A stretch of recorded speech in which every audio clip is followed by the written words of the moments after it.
ठीक है, स्टार्ट करते हैं आज की क्लास। देखो, हम पाइपलाइन का भी डिफिनेशन किसी से मांगे हुए थे ना कि पाइपलाइन का भेजो तो हिंदी में क्या लिखा हुआ है, क्योंकि इंग्लिश वाले से थोड़ा सा कंफ्यूजन हो जाएगा कोई भी पढ़ेगा तो क्या है पाइपलाइन, मतलब क्या। हम लोग जनरली बोलते हैं ना कि पाइपलाइन बिछाया जा रहा है, तो माइनिंग वाले पाइपलाइन से क्या समझेंगे, किसको पाइपलाइन बोलेंगे, कभी भी अभी तक एग्जाम में नहीं आया है, लेकिन इम्पोर्टेंट डिफिनेशन है। ठीक है, हमको लगता है जो फर्स्ट टाइम जब सीएमआर पढ़ाए हुए थे तो ये सब डिफिनेशन स्किप किए हुए थे, उस टाइम में इम्पोर्टेंट नहीं लगा था, लेकिन अब फील हो रहा है कि ये भी डिफिनेशन थोड़ा ठीक ठाक है, अच्छा वाला है। तो पाइपलाइन मतलब क्या, हिंदी में अगर पढ़ रहे हो उसके बाद इंग्लिश में आएंगे। ठीक है, कि खान में बिछाए गए, ठीक है, कि माइंस में जो भी बिछाया गया है पाइपलाइन, या जो भी यूज में लाया जा रहा है पाइपलाइन, किस पर्पस के लिए, या तो पंपिंग किया जा रहा है पाइपलाइन बिछा के, या उससे वाटर सप्लाई किया जा रहा है, या सैंड स्टोइंग किया जा रहा है उस पाइपलाइन से, या कुछ अन्य अदर जो मटेरियल है ना उसको हम लोग फिल कर रहे हैं, या जो हम लोग नाइट्रोजन फ्लशिंग कर रहे होता है ना, कहीं स्पॉन्टेनियस हीटिंग वगैरह होता है, माइन फायर होता है तो वहाँ पे नाइट्रोजन फ्लशिंग किया जाता है, या coal mine methane, abandoned mine methane निकालने के लिए जो भी हम लोग क्या कैसे निकालेंगे, पाइपलाइन यूज करके ही। तो ये सारा पाइपलाइन के डिफिनेशन के अंदर आता है। पाइपलाइन मतलब क्या, अब इंग्लिश में देख लो कि पाइपलाइन लेड मतलब बिछाया गया है या यूज किया जा रहा है किस पर्पस के लिए माइंस में, या पंपिंग के लिए, या वाटर सप्लाई के लिए, या सैंड स्टोइंग के लिए, और फिलिंग ऑफ अदर मटेरियल, या कुछ और मटेरियल, अगर मान लो सैंड के अलावा और कुछ अदर मटेरियल का यूज किया जा रहा है भरने के लिए, तो वो हो गया। नाइट्रोजन फ्लशिंग के लिए भी हम लोग पाइपलाइन बिछाते हैं, या हम लोग कोल माइन मीथेन निकाल रहे हैं या एबंडन माइन मीथेन निकाल रहे हैं, और इससे रिलेटेड जो भी पाइपलाइन है ये सारा पाइपलाइन के डिफिनेशन में आएगा। ठीक है, तो हमको कंफ्यूजन कहाँ हुआ था, ये यहाँ पे हुआ था कि सैंड स्टोइंग, कि सैंड स्टोइंग को कंसीडर कर रहा है कि पाइपलाइन में है, और filling of material other than sand stowing. ये क्या था कि सैंड स्टोइंग के अलावे और कोई मटेरियल अगर फिलिंग के लिए यूज किया जा रहा है, भराई के लिए यूज किया जा रहा है, तो जिसके थ्रू ले जाया जा रहा है मान लो भरने के लिए, तो वो पाइपलाइन कहलाएगा। तो ये पाइपलाइन का सिंपल सा डिफिनेशन है, खाली दिमाग में रखना है। ठीक है, पब्लिक रोड मतलब क्या, पब्लिक रोड मतलब अपना माइंस वाले का रोड नहीं है वो। ठीक है, अपना माइनिंग वाले का रोड नहीं है, अपना ओनर एजेंट मैनेजर का रोड नहीं है। पब्लिक रोड मतलब क्या, कि कोई भी रोड जो मेंटेन किस लिए किया जा रहा है, फॉर पब्लिक यूज, मतलब लोगों के यूज के लिए जो मेंटेन किया जा रहा है, और वो किसके जुरिस्डिक्शन में आता है, वो माइनिंग वाले के जुरिस्डिक्शन में नहीं आता है, वो गवर्नमेंट या लोकल अथॉरिटी के क्या कहते हैं जुरिस्डिक्शन में आता है, तो ये पब्लिक रोड कहलाता है। तो पब्लिक रोड ध्यान रखना, सरकार का रोड है, अपना रोड नहीं है, माइनिंग वाले का रोड नहीं है। ठीक है, बस यही ध्यान रखना है। रिस्क बहुत ही ज़्यादा इम्पोर्टेंट, जब हम लोग एसएमपी पढ़ते हैं तब वहाँ पे रिस्क का डिफिनेशन वगैरह डिस्कस करते थे, लेकिन यहाँ पे दिखा कि अच्छा रिस्क है दिया हुआ, तो रिस्क देख लेते हैं रिस्क क्या है। हमेशा ध्यान रखना, रिस्क क्या, एक तरीके से कोई खतरा। ठीक है ना, हिंदी मतलब क्या, रिस्क मतलब बोलता नहीं क्या खतरा है, तो वही रिस्क मीन्स कॉम्बिनेशन, किस किस चीज़ का कॉम्बिनेशन है। रिस्क एक कॉम्बिनेशन है किस चीज़ का, कि कोई भी स्पेसिफिक अनवांटेड इवेंट, अनवांटेड मतलब हम लोग जिसको नहीं चाहते हैं। हम लोग चाहते हैं कि माइंस में एक्सीडेंट हो जाए, हम लोग चाहते हैं कि रोड में चल रहे हैं हम लोग का मेरा एक्सीडेंट हो जाए, वैसा कोई नहीं चाहता है। तो वही है कि कोई भी अनवांटेड इवेंट होने का क्या चांसेस है, लाइक्लीहुड मतलब कितना होने का उसका चांस है, और अगर वो हो जाएगा तो उसका कंसिक्वेंसेज क्या होगा, यही रिस्क कहलाता है। तो हमेशा ध्यान रखना, रिस्क किसी एग्जाम में आया हुआ भी था, लड़का लोग टिक भी किया हुआ था अनवांटेड देख के, सिर्फ अनवांटेड सर्च किया, वहां पे दिख गया एक ऑप्शन में, लड़का लोग टिक कर दिया था। पता नहीं ये क्वेश्चन हमको अभी पेपर में मिला नहीं, दोबारा से देख लेंगे उसको। तो रिस्क क्या है, रिस्क कॉम्बिनेशन है, किसका किसका कॉम्बिनेशन है, कि कोई भी अनवांटेड इवेंट, अनवांटेड इवेंट मतलब क्या, हम लोग नहीं चाहते वो इवेंट के बारे में, वो जो भी है वो इवेंट वो हो नहीं होना चाहिए, हम लोग के लिए वो कभी नहीं चाहते हैं कि वो इवेंट हो। ठीक है, अनवांटेड इवेंट इसीलिए लिखा हुआ है। वांट मतलब चाहना, अनवांटेड मतलब नहीं चाहना। कि ऐसा इवेंट जो हम लोग नहीं जानते चाहते उसका होने का क्या चांस है, और अगर हो जाता है तो उसका कंसिक्वेंसेज मतलब उसका इफेक्ट क्या होता है, तो ये रिस्क कहलाता है। तो रिस्क क्या हो गया, combination of likelihood of specific unwanted event, likelihood of specific unwanted, ध्यान रखना यही टर्म इंपॉर्टेंट है, unwanted event and it's consequences, ये रिस्क कहलाता है। और हम लोग रिस्क स्कोर का भी बहुत बार पूछ देता है एग्जाम में कि रिस्क स्कोर क्या होता है, तो इसका probability into exposure into consequences, मतलब लाइक्लीहुड क्या हो गया, probability into exposure into consequences, मतलब पेक ध्यान रखना तुम लोग, पीईसी। बाकी डिटेल में जब हम लोग एसएमपी वगैरह पढ़ेंगे ना, तो वहाँ पे रिस्क स्कोर क्या होता है ये सारा चीज हम लोग डिटेल में डिस्कस करेंगे। अभी रिस्क स्कोर सिर्फ पेक ध्यान रखना, PEC, probability exposure into consequences. Roadway क्या होता है, रोडवे मतलब हम लोग माइन से रिलेटेड की बात करेंगे। हॉल रोड तो पढ़ लिए तो ओपन कास्ट में, अंडरग्राउंड में रोडवे, तो ये जनरली जो भी है means any part of a passage और गैलरी, ठीक है ना, कोई भी रास्ता का पार्ट या बिलो ग्राउंड में जो गैलरी है उसका कोई हिस्सा जो मेंटेन किया जा रहा है with the working of A mine, which is maintain in connection with the working of A mine, मतलब माइंस में जो भी काम चल रहा है और जो रास्ता मेंटेन करके किया जा रखा जा रहा है, कि मान लो कहीं वर्किंग चल रहा है तो वर्किंग पे कैसे पहुंचेगा आदमी, किसी रास्ता किसी पैसेज के थ्रू ही पहुंचेगा। तो ये जो गैलरी या जो पैसेज जो मेंटेन किया जा रहा है किसी भी वर्किंग से, जो माइंस में जो भी वर्किंग हो रहा है उससे कनेक्शन के लिए जो भी रास्ता और गैलरी मेंटेन किया जा रहा है यही रोडवे कहलाता है। तो ये रोडवे का डिफिनेशन ध्यान रखना, कभी एग्जाम में आया नहीं है, ठीक है, कभी एग्जाम में आया हुआ नहीं है। किसको क्या दिक्कत हो रहा है, बार बार इधर रिंग बज रहा है, किसी को कुछ प्रॉब्लम हो रहा है, डाउट हो रहा है कुछ, या मिस्टेक से वो दब जा रहा है।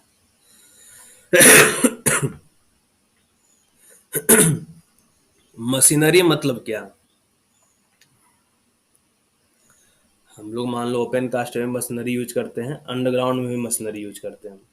तो यहाँ मशीनरी का बेसिकली डिफिनेशन दे दिया है कि मशीनरी मतलब क्या, कि कोई भी लोकोमोटिव, ठीक है, कोई लोको हो गया, लोकोमोटिव हो गया, या कोई भी स्टेशनरी या पोर्टेबल इंजन।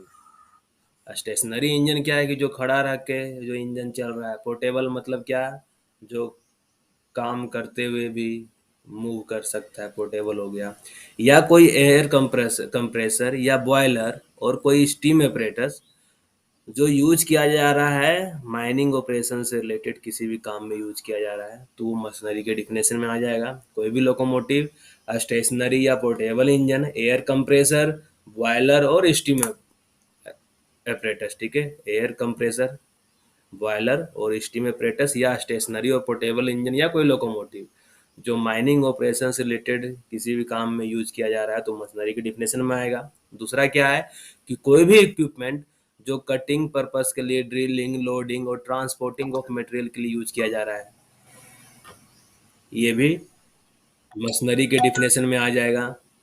नेक्स्ट हो गया कोई भी वैसा ऑपरेटस, अप्लायंसेज या कॉम्बिनेशन ऑफ अप्लायंसेज जो किसके लिए यूज किया जा रहा है, जिसका हम लोग जो डेवलप, स्टोर करने के लिए, ट्रांसमिट करने के लिए, कन्वर्ट करने के लिए या एनर्जी का यूटिलाइज करने के लिए।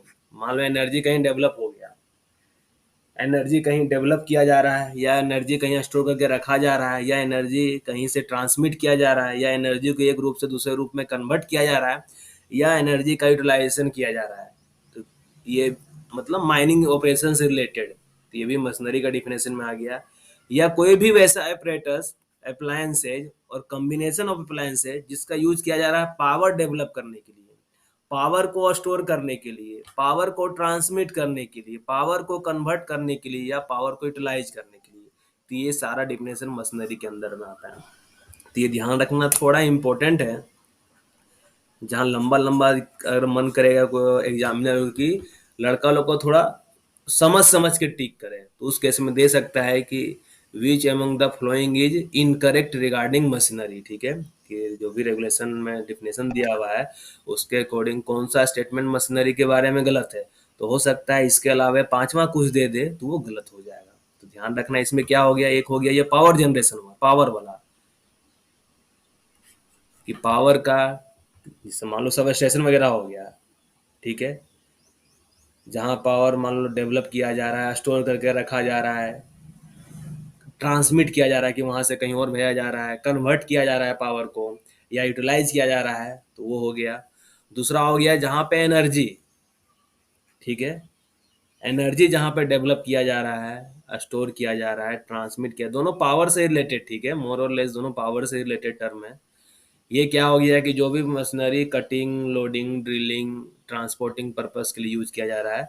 और फर्स्ट वाला कौन हो गया, कंप्रेसर वगैरह वाला, कंप्रेसर, बॉयलर, स्टीम एपरेटस, कोई भी लोकोमोटिव या पोर्टेबल और ट्रांसपोर्टेबल इंजन, ये सारा मशीनरी के डिफिनेशन के अंदर आता है।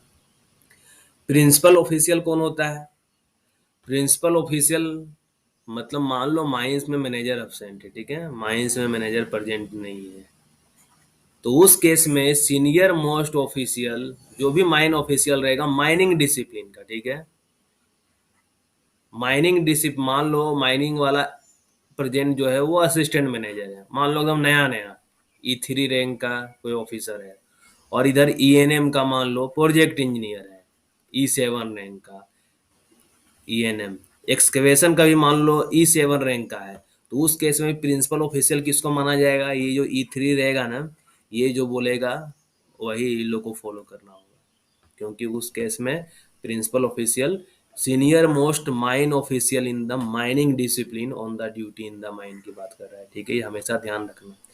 प्रिंसिपल ऑफिशियल कौन होगा, जो रेगुलर मैनेजर रहेगा उसके अब्सेंट में माइंस, मगर मान लो मैनेजर नहीं है प्रेजेंट और कोई डिसीजन लेना है, तो उस केस में मैनेजर के बाद जो सीनियर मोस्ट ऑफिशियल रहेगा माइनिंग डिसिप्लिन का, वही प्रिंसिपल ऑफिशियल कहलाएगा। गैस का कल बता ही दिए थे कि गैस इंक्लूड्स फ्यूम और वेपर, बाकी इसमें कुछ नहीं सोचना है। अब आता है definition general body of air, ये इम्पोर्टेंट है, ये भी इम्पोर्टेंट ही था, कल बताए थे कि जनरल बॉडी ऑफ एयर मतलब क्या, कि जनरल एटमॉस्फेयर किसी भी कोलसिम में, कोलसिम का जनरल एटमॉस्फेयर क्या है, साथ में अगर रूफ में कोई कैविटीज है, रूफ में कोई गड्ढा है, उसका एटमॉस्फेयर क्या है, तो ये जनरल बॉडी ऑफ एयर में आता है कि general atmosphere in a coal seam, ठीक है, general atmosphere in a coal seam, साथ में इंक्लूड क्या करता है कि एटमॉस्फेयर क्या है रूफ कैविटी का, एटमॉस्फेयर क्या है रूफ कैविटी का, क्या नहीं आता है, but does not include, minus में क्या नहीं आता है कि सील्ड ऑफ एरिया का जनरल एटमॉस्फेयर क्या है, जो एरिया सील्ड किया गया है, तो सील्ड ऑफ एरिया का जनरल एटमॉस्फेयर क्या है वो नहीं आएगा। और क्या नहीं आएगा कि अगर कोई बोरहोल ड्रिल किया गया है, कोयला या उसके अगल बगल वाला स्ट्राटा में अगर कोई ड्रिल किया गया है, ठीक है, और इन एनी बोरहोल ड्रिल्ड इन कोल और इन एडिशन स्ट्राटा, तो वो भी उसका जो जनरल एटमॉस्फेयर रहेगा वो भी जनरल बॉडी ऑफ एयर के अंदर नहीं आएगा। तो जनरल बॉडी ऑफ एयर में क्या आएगा, general atmosphere in a coal seam, और जो भी एटमॉस्फेयर रूफ कैविटी का है, बस यही दोनों आएगा। क्या नहीं आएगा, बहुत ही ज्यादा इंपॉर्टेंट है कि सील्ड ऑफ एरिया का जनरल एटमॉस्फेयर क्या है, या जो भी बोरहोल ड्रिल किया गया है कोयला में या उसके अगल बगल वाला स्टाटा में, उसका एटमॉस्फेयर क्या है, ये जनरल बॉडी ऑफ एयर में कंसीडर नहीं किया जाएगा। क्योंकि हम लोग बहुत जगह general body of air, general body of air term use करते हैं, वेंटिलेशन में पूरा भरा पड़ा है, तो इसका मतलब यही होता है कि क्या आता है, क्या कहाँ का एटमॉस्फेयर नहीं लेना है, कहाँ का लेना है। हो सकता है माइनिंग सरदार भी है ना,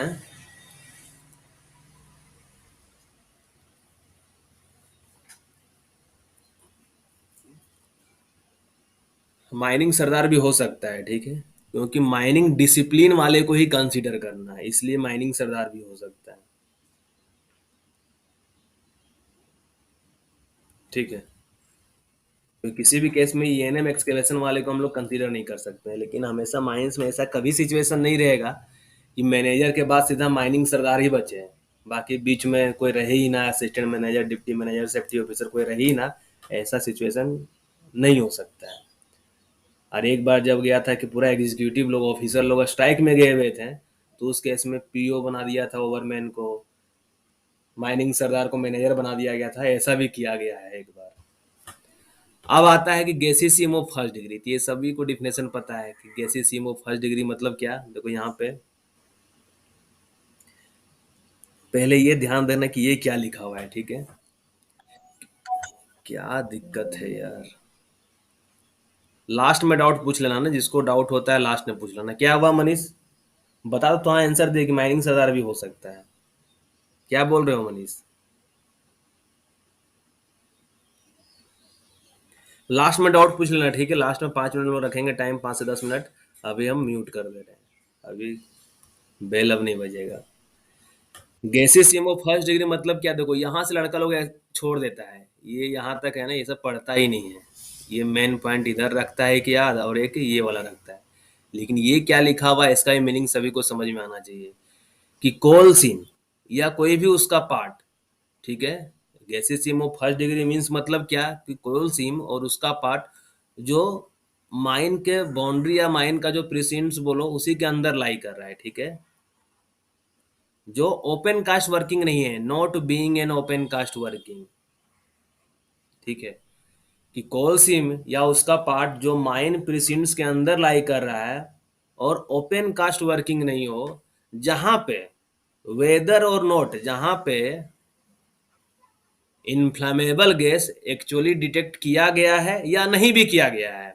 अब के टाइम में क्या है कि किसी भी हम लोग माइंस को नॉन गैसी तो बोलते नहीं है, तो गैसी सीम वो फर्स्ट डिग्री है। तो फर्स्ट डिग्री में क्या हो सकता है कि वहां पे इन्फ्लामेबल गैस डिटेक्ट किया गया है या नहीं भी किया गया हो। अगर नहीं भी किया गया है तो उसको गैसी सीम फर्स्ट डिग्री ही बोलेंगे। और अगर किया गया है, ठीक है, अगर inflammable gas is actually detected in the general body of the air at any place below ground mines में, तो उस केस में अगर डिटेक्ट हुआ है, तो उस केस में अगर percentage of inflammable gas general body of air में 0.1% से अधिक नहीं होना चाहिए। और जो रेट होना चाहिए इमिशन का, ठीक है, ये percentage of inflammable gas in general body of air वे में 0.1% से अधिक नहीं होना चाहिए। और जो रेट ऑफ इमिशन होना चाहिए, अगर 1 टन कोयला निकाल रहे हैं, उल्टा लिख दिए, और rate of emission 1 cubic metre पर टन ऑफ कोल प्रोड्यूस, मतलब अगर 1 टन कोयला निकाल रहे हैं तो जो मीथेन गैस का इमिशन होना चाहिए या इन्फ्लेमेबल गैस का इमिशन होना चाहिए, वो 1 क्यूबिक मीटर से ज़्यादा नहीं होना चाहिए, ठीक है। तो ये दोनों कंडीशन जब फुलफिल होगा, देखो यहाँ पे एन टर्म यूज किया हुआ है, ठीक है। ये जब दोनों कंडीशन फुलफिल होगा तो वो गैसीसियम फर्स्ट डिग्री कहलाएगा। गैसीसियम फर्स्ट डिग्री कहलाएगा मतलब क्या कि कोल सीम या उसका कोई पार्ट जो माइन प्रिसिंस माइन बाउंड्री के अंदर लाई कर रहा है, जो ओपन कास्ट वर्किंग नहीं है, और जहां पे methane inflammable gas actually detect किया गया है या नहीं किया गया है। और अगर किया गया है तो उस केस में percentage of inflammable gas general body of air में 0.1% से अधिक नहीं होना चाहिए। और जो रेट ऑफ इमिशन होना चाहिए इन्फ्लेमेबल गैस का, अगर 1 टन कोयला निकाल रहे हैं तो 1 क्यूबिक मीटर से अधिक नहीं होना चाहिए। ये जब दोनों कंडीशन फुलफिल होगा तो ये गैसीसियम ऑफ फर्स्ट डिग्री कहलाएगा। या इन्फ्लेमेबल गैस नहीं भी मिल रहा है, इन्फ्लेमेबल गैस नहीं मिल रहा है, तो वो भी फर्स्ट डिग्री के डिफिनेशन में आएगा। और अगर मिलेगा तो ये दोनों कंडीशन फुलफिल होगा तो फर्स्ट डिग्री का डिफिनेशन कहलाएगा। अब सेकेंड डिग्री में क्या है, देखो सेकेंड डिग्री में यहाँ पे और टर्म दिया हुआ है। यहाँ पे क्या है सेकेंड डिग्री में, देखो यहाँ पे भी वही दिया हुआ है कि कोलसीम या उसका पार्ट जो माइन प्रिसिंट्स के अंदर लाई कर रहा है, जो ओपन कास्ट वर्किंग नहीं है। और जहाँ पे क्या है एक्चुअल में, यहाँ क्या लिखा होता है, वेदर और नोट लिखा हुआ था, लेकिन यहाँ पे क्या है कि सेकेंड डिग्री आ गया है तो कंफर्म है कुछ ना कुछ इन्फ्लेमेबल गैस मिलना है, in which the percentage of inflammable gas general body of air, किसी भी वर्किंग प्लेस में जनरल बॉडी ऑफ एयर में अगर 0.1% से अधिक है, ठीक है। और rate of emission, rate of emission अगर 1 टन कोयला निकाल रहे हैं, ठीक है, 1 टन कोयला निकाल रहे हैं तो एक से ज्यादा और 10 एक्सीड नहीं कर रहा है, ग्रेटर देन 1 एक से ज्यादा और 10 क्यूबिक मीटर पर टन, ये सेकंड डिग्री का डिफरेंस हो गया। दोनों में और टाइम और वर्ड यूज किया हुआ है, ठीक है, और ध्यान देना है। मतलब क्या, अगर तुमको कंडीशन ऐसा दे दिया है, क्या कंडीशन दे दिया है कि जनरल बॉडी ऑफ एयरवे में मीथेन का इनफ्लामेबल गैस का परसेंटेज 0.05% है, ठीक है। और दूसरा क्या दे दिया है कि जो rate of emission of methane है, अगर 1 टन कोयला निकाल रहे हैं तो 5 क्यूबिक मीटर इनफ्लेमेबल गैस निकल रहा है।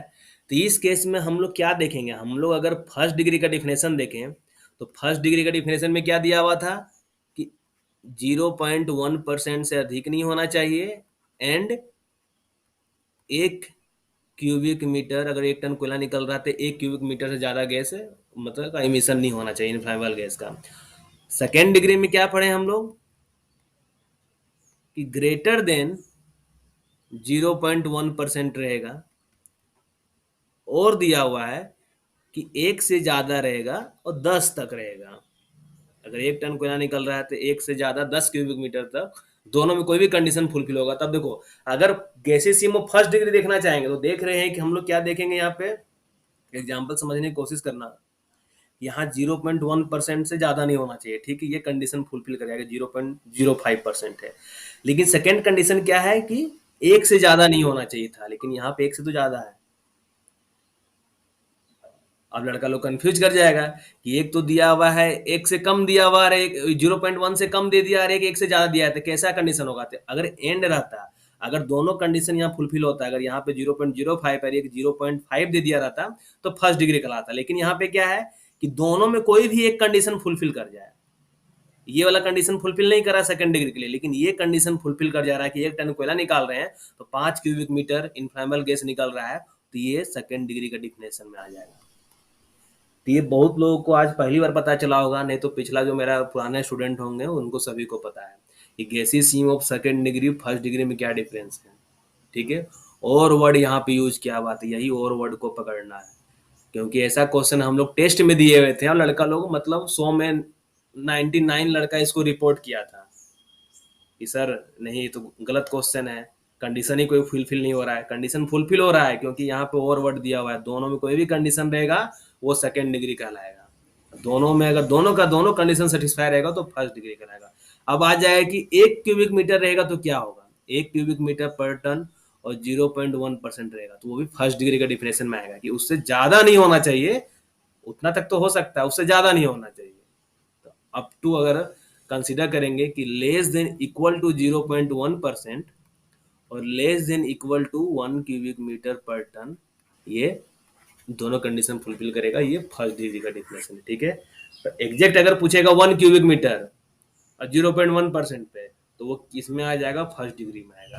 और सेकेंड में क्या है कि 0.1 से ज्यादा और 1 से ज्यादा 10 क्यूबिक मीटर तक। और थर्ड डिग्री में क्या है, सिर्फ एक ही टर्म पे डिफिनेशन दिया गया है यहाँ पे कि जो रेट ऑफ इमिशन होना चाहिए अगर पर टन कोयला निकल रहा है तो 10 क्यूबिक मीटर से एक्सीड करना चाहिए। ये भी अभी किसी एग्जाम में, यूपी माइंस इंस्पेक्टर के एग्जाम में आया हुआ था ये क्वेश्चन की rate of emission 10 cubic metre पर ton of coal extraction. 1 ton कोयला निकाल रहे हैं 10 क्यूबिक मीटर से ज़्यादा रेट ऑफ इमिशन रहेगा तो ये थर्ड डिग्री का आएगा। तो first degree second degree third degree सभी को पता होना चाहिए, ठीक है। First degree second degree third degree सभी को पता होना चाहिए। वही यहाँ पे लिखा हुआ है कि गैसीय सीम ऑफ फर्स्ट डिग्री मतलब क्या, अगर नहीं भी डिटेक्ट किया गया है इनफ्लेमेबल गैस तो वो भी फर्स्ट डिग्री के अंदर में आएगा। और अगर डिटेक्ट किया गया है तो अप टू 0.1% बोल दो, 0.1% ज़्यादा नहीं, अप टू 0.1% रहेगा। एंड जो रेट ऑफ इमिशन रहेगा वो भी अगर अप टू 1 क्यूबिक मीटर पर टन ऑफ कोल प्रोड्यूस रहेगा तो ये भी फर्स्ट डिग्री के अंदर आ गया। सेकेंड डिग्री में क्या है, वही है, डिटेक्शन किया जाएगा यहाँ पे और ग्रेटर देन 0.1% और टर्म लिखा हुआ है rate of emission more than 1 cubic metre और अप टू 10 क्यूबिक मीटर, ठीक है, ये सभी को पता है। और थर्ड डिग्री में क्या है, सिर्फ रेट ऑफ इमिशन के बेसिस पे डिफाइन किया गया है, जहाँ पे अगर 1 टन कोयला निकालेंगे 10 क्यूबिक मीटर से ज्यादा गैस निकलेगा, इनफ्लेमेबल गैस निकलेगा। तो ये फर्स्ट सेकेंड थर्ड डिग्री के डिफिनेशन सभी को याद रखना चाहिए।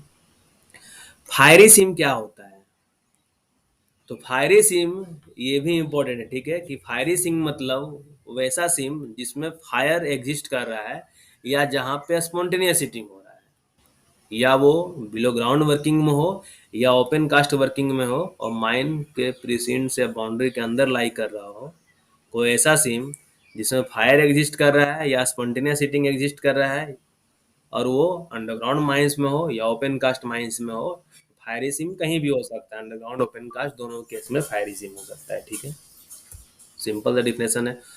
फॉर्म मतलब क्या, कि जो भी चीफ इंस्पेक्टर के द्वारा रेगुलेशन में इंस्ट्रक्शन ऑर्डर वगैरह जो भी दिखाया गया है, कि मान लो रेगुलेशन में है ना, फॉर्म के लिए अलग से दिया हुआ है, form 1A 1B 1C 1D, इस तरीके से 1A 1B 1C 2A 2B 2C 2D 2E, ये सब क्या फॉर्म, ये चीफ इंस्पेक्टर के द्वारा स्पेसिफाइड फॉर्म है।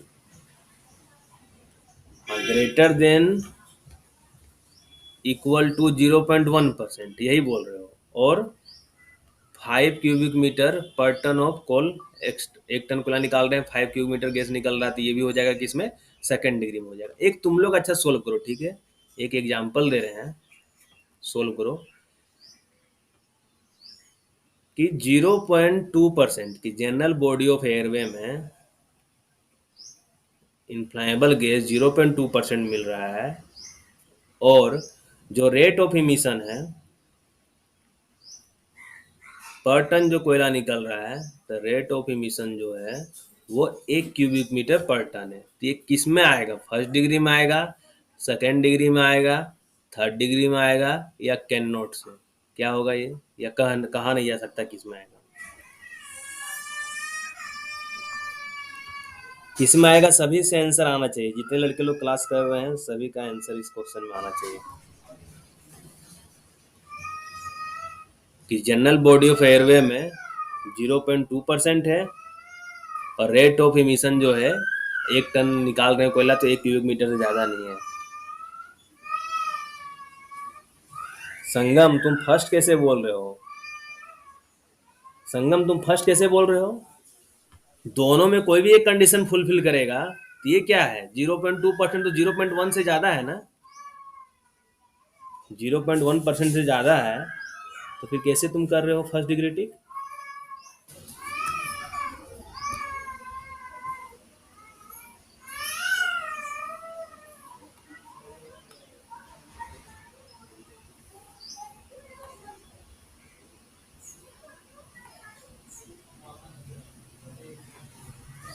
क्या हो गया, दिक्कत हो गया।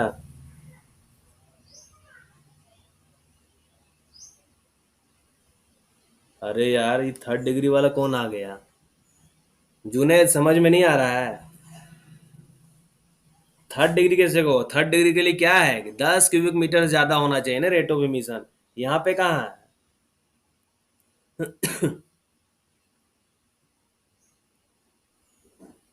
संगम क्या हो गया, पूछो पूछो, यहाँ अनम्यूट कर दिए हैं, क्या दिक्कत हो गया, तुम लोग जो थर्ड डिग्री बोल रहे हो और फर्स्ट डिग्री बोल रहे हो, जुनेद क्या दिक्कत हो गया जो फर्स्ट डिग्री, थर्ड डिग्री तुम बोल रहे हो, और संगम तुमको क्या दिक्कत हो गया जो तुम फर्स्ट डिग्री बोल रहे हो।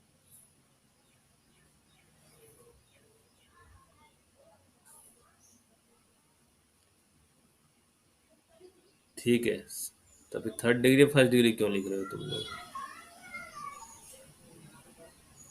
अब आता है डिफिनेशन शिफ्ट और रिले का, ये है एक्ट वगैरह में दिया हुआ है, लेकिन हम इसको यहीं पे ले लिए हैं।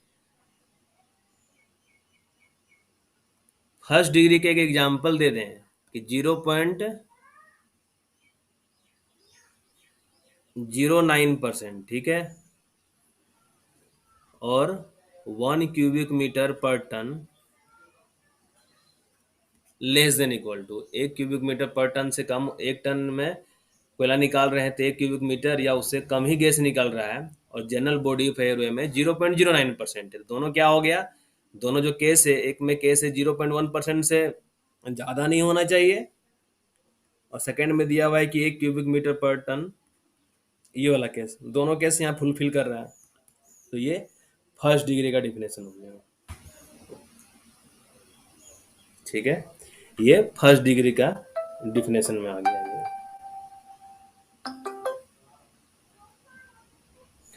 अब पढ़ते हैं शिफ्ट और रिले क्या होता है। इसमें बहुत लड़का लोगों को दिक्कत होता है, और बहुत लोग इसको सही तरीके से समझा भी नहीं पाता है।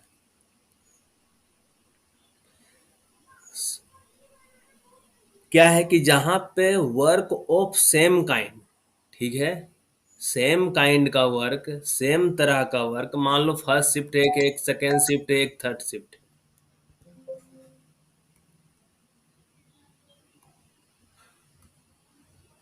क्या हो गया राहुल? हाँ बोलो।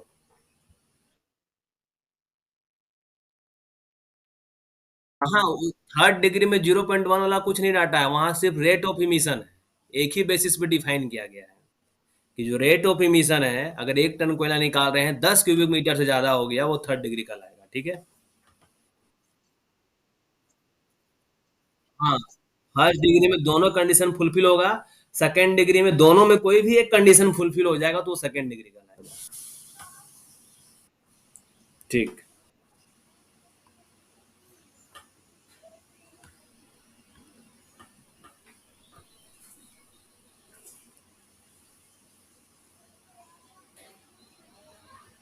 क्या है यहाँ पे, where work of the same kind, मान लो सब लोग जानते हो शिफ्ट, तो सभी लोग जानते हो कि हाँ first shift, second shift, third shift. हर एक शिफ्ट में मान लो वर्कर लोग आ रहा है, कोयला प्रोड्यूस कर रहा है, जा रहा है। अगर अंडरग्राउंड की बात करें, हर एक शिफ्ट में हॉलेज ऑपरेटर आ रहा है, हॉलेज चला रहा है, कोयला निकाल रहा है, जा रहा है। सेकेंड शिफ्ट में भी आ रहा है, वही काम कर रहा है। थर्ड शिफ्ट में भी आ रहा है, उसका भी वही काम करना है।